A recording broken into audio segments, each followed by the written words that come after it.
নমস্কার, সবাইকে স্বাগত জানিয়ে আজকের ভিডিওটা শুরু করছি।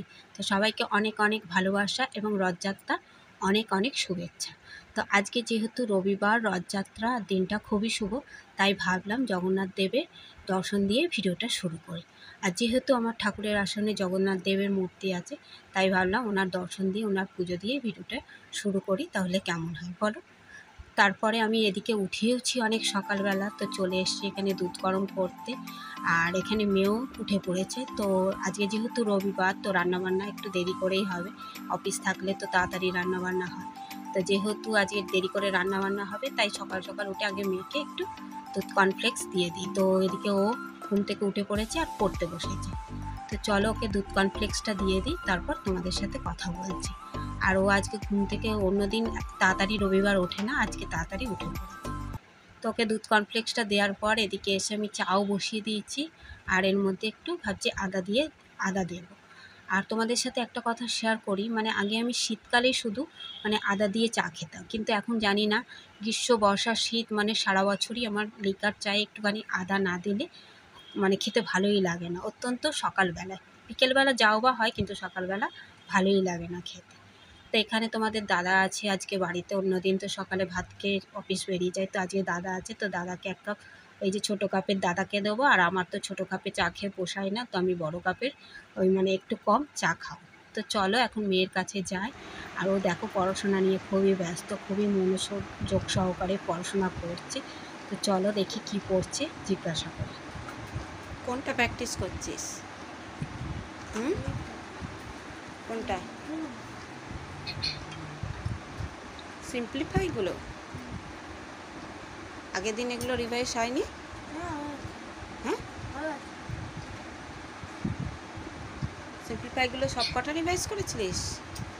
আরে আমি করছি।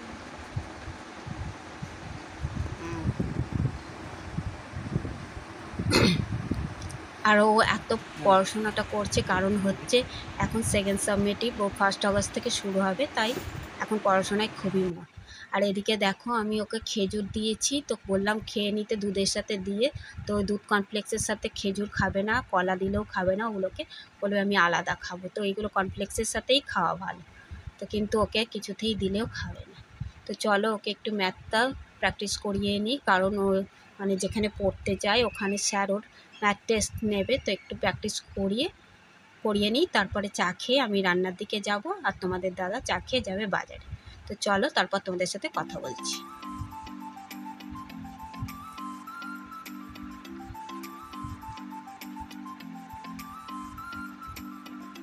তারপর চলে এসেছি, ভাবছি আজকে কি করব সামনের পাতে। তো একটু বড়ি দিয়ে আর পাঁচফোড়ন দিয়ে একটু উচ্ছে আলুর তরকারি করব। কারণ রোজ দিন তো তাড়াহুড়োতে যেটা ইজি হয় সেটাই করি, যেমন ধরো উচ্ছে আলু ভাজা বা উচ্ছে আলু ভাতে, স্পেশালভাবে কিছু রান্না করা, ধরো উচ্ছে আলুর তরকারি বা কিছু, সেরকম কিছু অত তাড়াহুড়োতে সকালবেলা হয় না। তাই আজকে রবিবার যেহেতু, তাই ভালো একটু উচ্ছে আলু দিয়ে একটু শুকনো করে তরকারি করি সামনের পাতে, তো খেতেও ভালো লাগবে। আর শুকনো করে সত্যি করলে সামনের পাতে উচ্ছে আলু দিয়ে তরকারি দেখবে খেতে খুব ভালো লাগে। তো মেয়ে তো খেতে চায় না, তাও ওর বাবা খাওয়াবে। তো এখানে আমার দেখো হয়েও গেছে উচ্ছে আলুর তরকারিটা। আর এদিকে আমি একটু অল্প করে চাটনিও বসিয়ে দিয়েছি। তো তোমরা জানোই আমার চাটনি খেতে ভীষণই ভালো লাগে, তো এখানে করেছি। তো আজকে তোমার দাদা আর আমি খাবো, আর বাদ বাকিটা ফ্রিজে রেখে দেবো, তো অন্য একদিন খাবো। তো এই দেখো চাটনিও রেডি হয়ে গেছে আমার।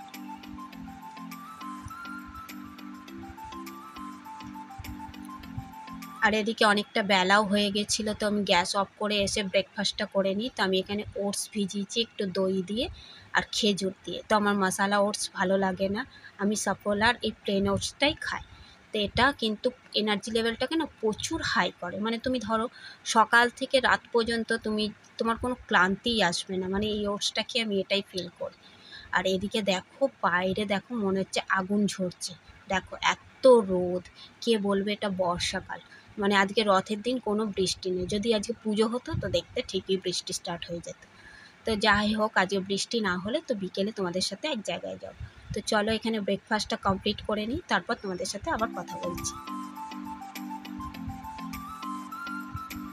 আর এখানে চলে এসেছি আবার, তো আমার একটু কিছুটা রান্না বাকি ছিল, তো ভাবছি এখানে তো আজকে ইলিশ মাছ করব, তো ভাপা ইলিশই করব।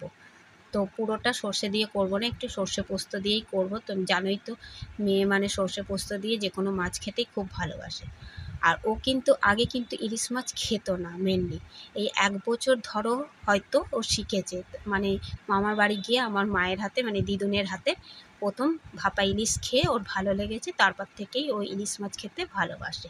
তো ভেবেছিলাম প্রথমে বেগুন আলু দিয়ে করব, তা যদি ও না খায় তাই আবার এই সর্ষে পোস্ত দিয়েই করলাম। কারণ ও এটা দিয়ে অভ্যস্ত হয়েছে, তারপরে আস্তে আস্তে দেখা যাবে সব রকমই তারপরে খেতে শিখে যাবে।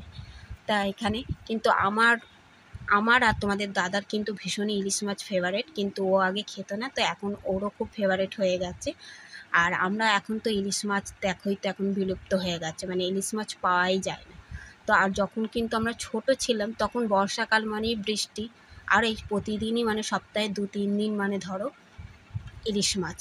আর এখন তো ইলিশ মাছ সবই এক্সপোর্ট হয়ে যায়, আর যেই রকম বাজারে যেগুলো থাকে সেগুলো খুব হাই রেঞ্জ, মানে প্রতিদিন সপ্তাহে ৩-৪ দিন ইলিশ মাছ খাওয়া মানে মুখের কথা নয়, তাই না বলো? সে যাই হোক, ইলিশ মাছ সপ্তাহে ১ দিন খাও বা যাই খাও, মাটনের থেকে কিন্তু ইলিশ মাছ অনেক বেটার। মানে মাটন আর ইলিশ মাছের মধ্যে যদি চুজ করতে বলো তো আমি ইলিশ মাছটাকেই চুজ করব। তো চলো, এখানে সব কিছু আমার দেওয়া হয়ে গেছে, তো এটা আবার একটু ঢাকা দিয়ে দেবো, তো ১০ মিনিট ১৫ মিনিটের মধ্যে হয়েও যাবে। তো চলো, আর এখানে ঢাকা দিয়ে দিই। আর এদিকে দেখছি আবার মাঝে মাঝে মেঘলা হচ্ছে, তো দেখি যদি বৃষ্টি হয়। আর এখানে দেখো ১০-১৫ মিনিট পরে আমি চলেও এসেছি। তো এখানে ইলিশ মাছ এমনিই নরম, তো মোটামুটি হয়েও এসছে। আর এখানে দেখো, এই দেখো লঙ্কাগুলো দেখেছো, এখানে মানে শুধু খোসা, এর ভেতরে কোনো বীজ নেই। মানে আমি এখনকার লঙ্কা দেখি মানে মোটা বলো বেটে বেটে লঙ্কা, এই কোনো লঙ্কাতেই আমি দেখি শুধু খোসা, মানে হাইব্রিড, এদের ভেতরে কোনো বীজ কিচ্ছুই নেই, কোনো লঙ্কাতে কোনো রকম ঝাল নেই, মানে এখন এমনই ইয়ে। তো চলো ইলিশ মাছটা নামিয়ে নিই। তো আমাদের এখানে রেডি হয়ে গেছে, দেখো এটা কত সুন্দর কালারফুল হয়েছে। তো এটা কিন্তু দেখতে যেমন হয়েছে মানে খেতেও কিন্তু খুবই টেস্টি হবে। এই দেখো, আর এখানে দেখো আমার মোস্ট ফেভারেট লাঞ্চ থালি আমি রেডি করে নিয়েছি। তো ভাত সাথে আমি একটা কাঁচা লঙ্কা নিয়ে নিয়েছি, আর এখানে মাথাটা ভেজে ওই ভাজার যে তেলটা ছিল সেটা রেখে দিয়েছি, সেটা কিন্তু আমার ভাতে শুকনো ভাতে মেখে খুব খেতে ভালো লাগে। আর এখানে চাটনি নিয়ে নিয়েছি, আর ইলিশ মাছ আর পাঁপড়। তো এটা হচ্ছে আমার মোস্ট ফেভারেট লাঞ্চ থালি। মানে এর সাথে যদি তুমি মাটন থালি দাও তো আমি এটাই চুজ করবো। তো আমার মাটন থালির থেকে এটাই বেটার। তো চলো পরে কথা বলছি। আর বিকেলে দেখো বেরিয়েছি, তো দেখছি সবাই এখানে রথ নিয়ে বেরিয়ে পড়েছে। তো তোমাদেরকে বলেছিলাম যে বিকেলে বৃষ্টি না হলে তো এক জায়গায় যাব। তো এখানে যাচ্ছি আমরা রেলের ওপার, তো ওখানে রথের মেলা বসেছে, তো চলো ওখানেই যাচ্ছি। আর এখানে ব্রিজ দিয়ে গেলাম না, কারণ ব্রিজ দিয়ে গেলে একটু দূরত্ব হবে, আর সাবওয়ে দিয়ে গেলে একদমই মেলার সামনেটা আসবে। তার এখানে বৃষ্টি না হওয়ায় কিন্তু প্রচুর গরম আর ঘাম হচ্ছে। আর এই দেখো, এটা হচ্ছে ঋষি বঙ্কিমচন্দ্র কলেজ, মানে আরবিসি কলেজ। তো মেলাটা কিন্তু মেনলি এখান থেকেই শুরু হয়েছে, আর মেলাটা মেনলি হচ্ছে ঋষি বঙ্কিমচন্দ্র চট্টোপাধ্যায়ের বাড়ির সামনের মাঠেই কিন্তু মেলাটা বসে। তো এখান থেকে ২-৩ মিনিট আবার ভেতর দিকে যেতে হবে। আর আমরা কিন্তু মেনলি মানে রাস্তা দিয়েই হাঁটছি। আর এই দেখো ওনার বাড়ির সামনে এটা হচ্ছে জগন্নাথ মন্দির। তো এই প্রভু জগন্নাথ দেবকে কিন্তু এখানে উল্টো রথ পর্যন্ত মানে প্রতিদিন এক এক রকম সাজে সাজানো হয়। মানে ধরো আজকে এসেছে একরকম সাজ, তো মানে কালকে আবার অন্য রকম, মানে যতদিন যাবে মানে যতদিন থাকবে মেলাটা প্রতিদিনই প্রভু জগন্নাথ দেবকে নানা রকম সাজে সাজানো হবে। আর এখানে কিন্তু আমরা মেনলি ওই মাঠের দিকে যাইনি, রাস্তা দিয়েই হাঁটছি।